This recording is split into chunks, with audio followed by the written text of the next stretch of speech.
పల్నాడు జిల్లా కామేపల్లిలో నిర్మించిన medical college ప్రారంభోత్సవం రేపు జరగనున్నట్టు గురజాల ఎమ్మెల్యే కాసు మహేష్ రెడ్డి తెలిపారు. స్వాతంత్ర్యం వచ్చిన ఈ 75 ఏళ్లలో పల్నాడులో 50 పడకల ఆసుపత్రి కూడా ఇప్పటివరకు లేదన్నారు. మొదటి దశలో 100 పడకల ఆసుపత్రిని ప్రారంభిస్తున్నట్టుగా తెలిపారు. ఆయన జూన్ నెల నుంచి వైద్య సేవలు మొదలవుతాయన్నారు.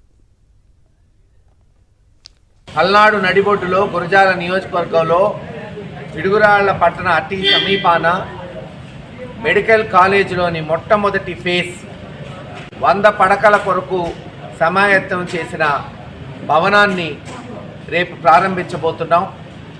బిల్డింగ్ని ఆవిష్కరిస్తున్నాం. ఇప్పటి వరకు అందరికీ తెలిసిన విషయమే.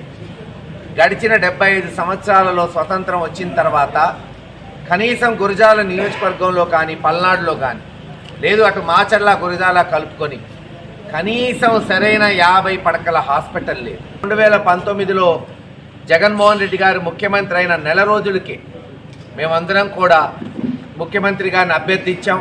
మాకు ఒక మెడికల్ కాలేజ్ హాస్పిటల్ కావాలంటే ఆ రోజున వైఎస్ఆర్సీపీ ప్రభుత్వం ఏర్పడిన మొట్టమొదటి బడ్జెట్ జూలై మాసం 2019లో 66 కోట్ల రూపాయలు ఈ మెడికల్ కాలేజీకి శాంక్షన్ చేశారు మొట్టమొదటి బడ్జెట్లో.